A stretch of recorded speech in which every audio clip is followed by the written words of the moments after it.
Bab 56 keluar dari pesantren. Usai makan sore ini, Syifa Van Ilham hendak bersiap untuk melaksanakan sholat maghrib berjamaah dibarengi dengan ceramah dari Ustadz Anas. Ilham tidak mengajar namun ikut mendampingi Ustadz Anas saat ini. Beberapa kali pemuda itu menunduk merasakan mual yang kembali datang. "Fa, gimana tadi? Gimana apanya? Dapat itu tadi?" "Iya dapat." "Udah jangan nanyain ini, bahas yang lain aja. Lagian dengerin nasihat dong." Iya," sahut Dina. Setelah nasihat, lanjut mengaji lagi hingga pukul 10 malam. Ilham kebagian jadwal mengajar hari ini. Pemuda itu beberapa kali menjeda ucapannya karena merasa mual, namun tetap berusaha mengajar dengan hikmat. "Assalamualaikum, diteruskan saja ya." Dibuka Al-Qurannya, Surat An-Nisa ayat 20. "Ketika saya membaca mohon disimak, dan ketika salah silakan dibenarkan atau ditegur." Ilham mulai membaca ta'awuz dan melantunkan ayat suci Al-Quran. Setelah membaca Al-Quran, setelah itu tentunya akan makna dan keterangan, serta penjelasan. Ilham pun menjelaskan secara detail maksud dari ayat yang disampaikannya. Dan maksud dari ayat ini adalah menjelaskan adab, apalagi kamu para suami mengganti istrimu dengan istri yang lain, maksudnya diceraikan ya. Kemudian setelah itu si suami menikah lagi dengan wanita lain, maka janganlah kamu sekalian mengambil kembali apa yang sudah diberikan pada mantan istrimu. Jadi maksudnya di sini, jika suami istri itu bercerai, hendaknya suami jangan lagi meminta apa yang sudah pernah ia berikan semasa menikah dulu. Begitu. Bahkan Allah juga menegaskan dosa kiranya jika suami kembali mengungkit bahkan meminta kembali harta yang sudah pernah diberikannya dengan cara membuat tuduhan demi terbaginya harta itu sendiri. Jadi jika perpisahan terjadi, pihak istrilah yang paling sedih di sini. Sehingga suami jangan berbuat zolim lagi. Jika sudah pisah ya pisah saja. Relakan apa yang dulu pernah diberikan. Jangan memperkeruh masalah, menambah masalah. Sampai di sini, paham Pak Ustadz? Sehingga Ilham melirik istrinya yang malah tidur di mejanya. Karena mudah lelah, Ilham ingin menghardiknya namun kasihan juga mengingat kandungan Syifa yang mengalami flek pagi tadi. Usai mengaji, Ilham pun kembali bersama Syifa ke Jujukan.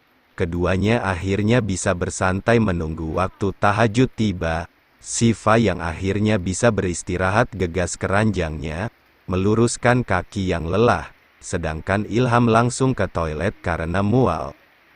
Usai dari toilet mengganti pakaian, namun terdengar suara rintik hujan, membuat pemuda itu hendak bergelung di selimut.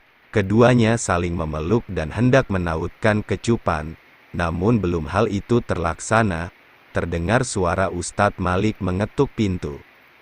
"Assalamualaikum, Mas Ilham," ucap Ustadz Malik. "Waalaikumsalam." Segera Ilham keluar dari kamar, menuju ke pintu untuk membukanya. Rupanya Ustadz Malik ingin bicara empat mata dengannya. "Maaf Mas, saya mau bicara." "Mas ada waktu nggak?" tanya Ustadz Malik. "Bisa, kita ngobrol di sini saja bisa ya?" Sehingga keduanya duduk di kursi untuk mengobrol. Setelah Ustadz Malik ceritakan semua, betapa terkejutnya Ilham karena ada yang melihat dirinya kemarin ke dokter kandungan. "Jadi apa benar Nasya hamil?" Ustadz Malik tahu.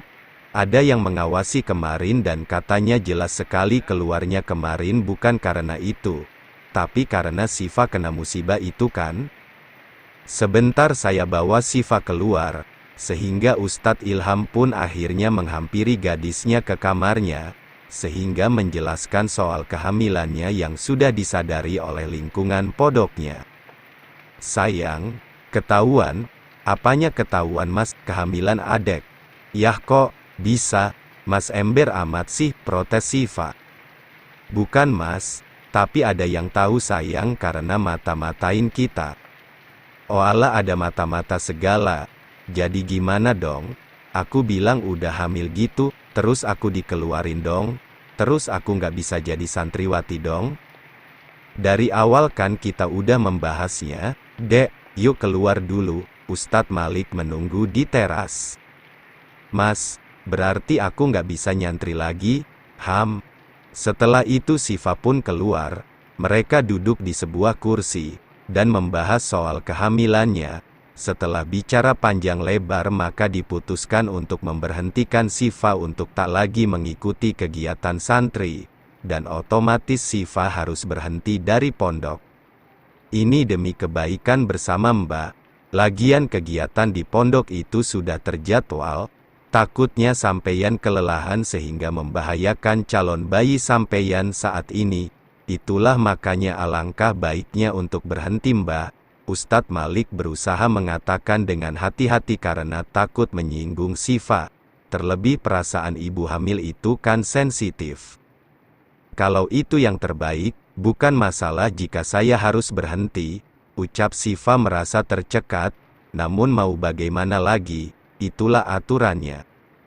Baiklah, saya akan membantu Mas Ilha mengurus segalanya, yang sabar ya Fa. Meskipun bukan di pondok, kamu masih tetap bisa mempraktekkan apa yang sudah kamu dapatkan selama beberapa bulan belajar di pondok. Makasih Ustadz Malik, kalau gitu saya permisi dulu, besok kita urus ya Mas, semuanya, ajak Ustadz Malik pada Ilham. Enggeh, makasih Mas Ustadz, ucap Ilham. Sama-sama, saya permisi dulu, assalamualaikum, ucap Ustadz Malik. Waalaikumsalam. Entah kenapa meski merasa lega, ada rasa sedih yang menjalari hatinya. Meski singkat, namun begitu banyak pelajaran yang sudah ia dapatkan, tentang kebersamaan, keakraban, cinta dan persaudaraan. Ya, pondok pesantren mengajarkan Siva banyak hal tentang bertahan dan berjuang untuk agama Allah hingga hari akhir. Siva menghambur memeluk Ilham, menangis sejadinya. Bahkan ternyata orang tua mereka sudah tahu masalah ini, sehingga meminta Siva untuk kembali saja ke rumah.